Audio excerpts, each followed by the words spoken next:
Hello everyone, अस्सलाम वालेकुम। मैं हूँ रिजवाना सिंधी। स्वागत है आपका क्लासिक तड़का में। तो आज हम बनाने वाले हैं पौष्टिकता से भरपूर सर्दियों के दिनों में खाने वाले लड्डू। सर्दियों के दिनों में ये लड्डू बहुत ही हेल्दी होते हैं।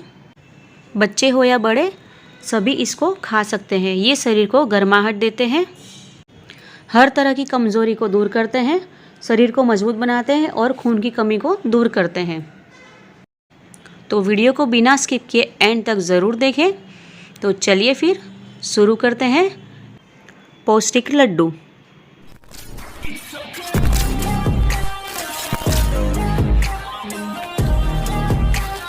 ये हमने 200 ग्राम बादाम ले ली है, 100 ग्राम काजू लिए हैं, 100 ग्राम पिस्ता लिए हैं और 200 ग्राम गोंद लिया है। गोंद को आप थोड़ा थोड़ा क्रश कर ले, मोटा मोटा ना रखें। 50 ग्राम खसखस ली है और 1 किलो सीडलेस खजूर ली है और दो मैंने कोकोनट की कांचली को इस तरह से क्रश कर लिया है और 2 चम्मच सौंठ का पाउडर लिया है और 250 ग्राम गाय का घी लिया है। अब सबसे पहले हम कढ़ाई एक ले लेंगे, जिसको हम गरम करने के लिए रख देंगे। गैस की फ्लेम को हमें मीडियम स्लो रखना है। उसके अंदर हम 2 चम्मच भर के घी ऐड करेंगे। देखिए, और घी अच्छे से जब गरम हो जाए उसके बाद जो हमने 200 ग्राम बादाम ली है उसको हम डाल देंगे। बादाम को हमें रोस्ट करना है। चम्मच को हम चलाते रहेंगे। इस बात का ध्यान भी रखें कि बादाम जल ना जाए। हमें सिर्फ रोस्ट करनी है 2-3 मिनट तक। देखिए, थोड़ी सी खुशबू आ जाए, घी में बादाम थोड़ी रोस्ट हो जाए, उसके बाद आप उसे निकाल लें। ज़्यादा हमें सेकनी नहीं है कि उसकी जलने की बू आए। देखिए, ये हो चुकी है और गैस की फ्लेम को बिल्कुल स्लो कर दें और बादाम को हमने एक बड़े बाउल में निकाल लिया है। उसी तरह से हम इसमें पिस्ता ऐड कर देंगे इसी घी के अंदर और पिस्ता को भी हम इसी तरह से 2-3 मिनट तक पकाएंगे। जब अच्छे से रोस्ट हो जाए, उसकी भी खुशबू आने लगे, तो आप पिस्ता को भी इस तरह से निकाल दिए। चम्मच को हमें चलाते रखना है। इस बात का ध्यान रखें कि जल ना जाए। देखिए, पिस्ता भी हो चुके हैं। इसको भी हम उसी बाउल में निकाल लेंगे। अब हमने जो काजू लिए हैं वो हम डाल देंगे।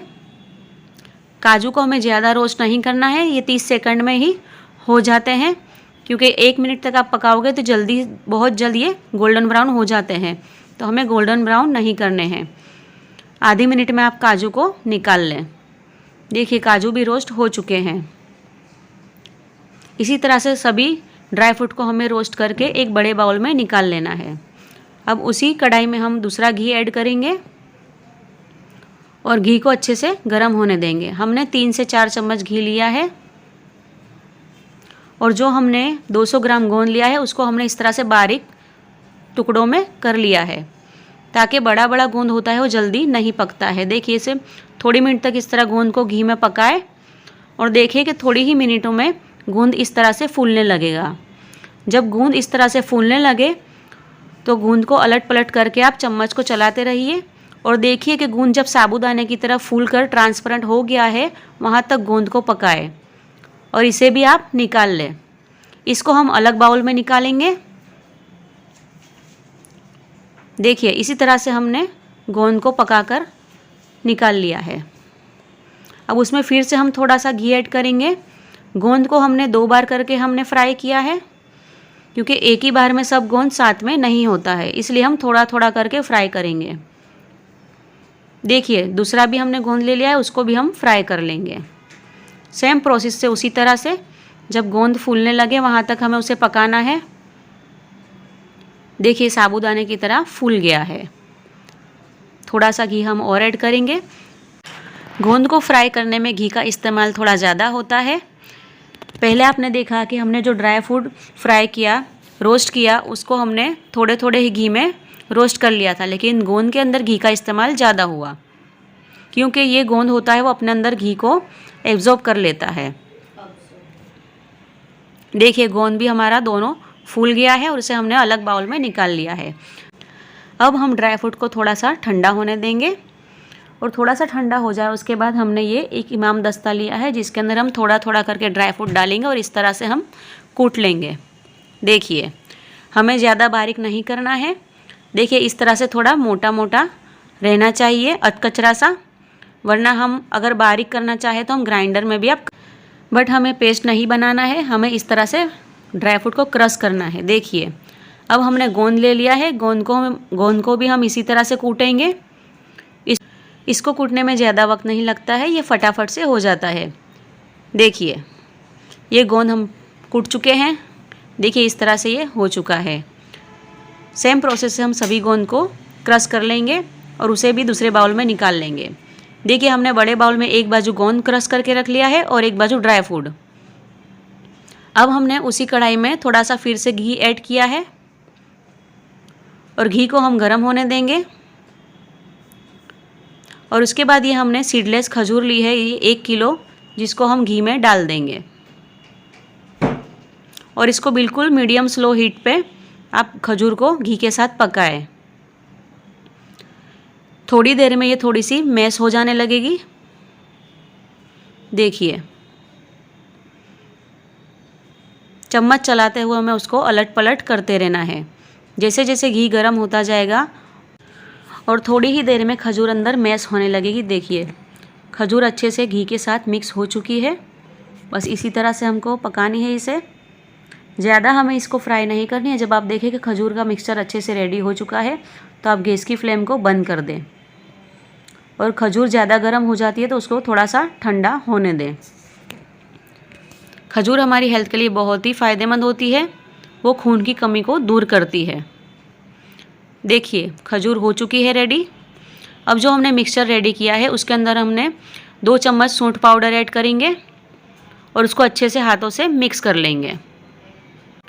ये थोड़ा थोड़ा सा गर्म होता है तभी इन सब चीज़ों को मिक्स करें, ताकि सब चीज़ें हमने घी में फ्राई की है तो घी को जमने ना दें। अब उसी के अंदर हमने जो कोकोनट क्रश किया है उसको हम डाल देंगे और थोड़ा सा कोकोनट हम बचा लेंगे। अब इन सबको भी अच्छे से हम मिक्स करेंगे। देखिए बस फटाफट से हाथों की मदद से सब चीज़ों को मिक्स करते जाइए। देखिए अब जो हमने खजूर को घी में पका के रखी है उस खजूर को हम ऐड करेंगे। खजूर थोड़ी ज़्यादा गर्म होती है तो इस बात का ध्यान रखें। अब इसको थोड़ा थोड़ा करके हम इस तरह से मिक्सचर में मिक्स करते जाएंगे। देखिए ड्राई फ्रूट और खजूर को हमें इस तरह मिलाना है कि सब एक सरखा हो जाए। देखिए हाथों से ये अच्छे से मिक्स होता है, मैं हाथों से मिलाना पसंद करती हूँ। देखिए अच्छे से मिक्स हो चुका है, एक डो की तरह बन चुका है, तो ये लड्डू बनने के लिए परफेक्ट है। देखिए ये अच्छे से हो चुका है। अब आप इस मिक्सचर को कोई भी शेप दे सकते हो, मैं लड्डू की तरह दूंगी। देखिए अच्छे से लड्डू बन रहे हैं। देखिए माशाल्लाह कैसे बढ़िया लड्डू बन चुके हैं। आप ऐसे भी इसे खा सकते हो, लेकिन मैं इसके ऊपर अजू खसखस और कोकोनट का कोटिंग करूंगी। आप जैसा खाना पसंद करो वैसा आप रख सकते हो, आप इसी तरह से भी इसको खा सकते हो। मैंने सभी लड्डू को रेडी कर लिया है। अब देखिए मैं खोपरे और खसखस को दोनों को मिक्स कर लूँगी। आप चाहो तो एकला खसखस का भी कोटिंग कर सकते हो और चाहो तो एकला कोकोनट का भी कोटिंग कर सकते हो, और जैसा चाहो आप रख सकते हो। देखिए अब इसी तरह से मैं लड्डू को इस तरह से कर लूँगी। ये हमारे लड्डू खाने के लिए बिल्कुल रेडी है। आप चाहो तो गर्मा गर्म भी टेस्ट कर सकते हो। देखिए इसी तरह से मैंने सभी लड्डू को रेडी कर लिया है। आप चाहो तो ये लड्डू को आप स्टोर करके भी रख सकते हो और पूरी सर्दियों में आप ये लड्डू खा सकते हो। ये सर्दियों में बॉडी के लिए बहुत ही फ़ायदेकारक है, तो आप खाइए, मज़े कीजिए और कमेंट बॉक्स में मुझे बताइए कि आपको ये लड्डू की रेसिपी कैसी लगी। और अभी तक आपने मेरी चैनल क्लासिक तड़का को सब्सक्राइब ना किया हो तो प्लीज़ आप सबसे रिक्वेस्ट है कि क्लासिक तड़का को सब्सक्राइब कीजिए, लाइक कीजिए और ज़्यादा से ज़्यादा शेयर कीजिए। और नई नई रेसिपी जानने के लिए मेरी चैनल के साथ बने रहिए। दुआओं में याद कीजिएगा। अल्लाह हाफिज़। वीडियो अच्छी लगी तो सब्सक्राइब करो ऐसे और बेल नोटिफिकेशन ऑन करो ऐसे और फिर लाइक करो ऐसे।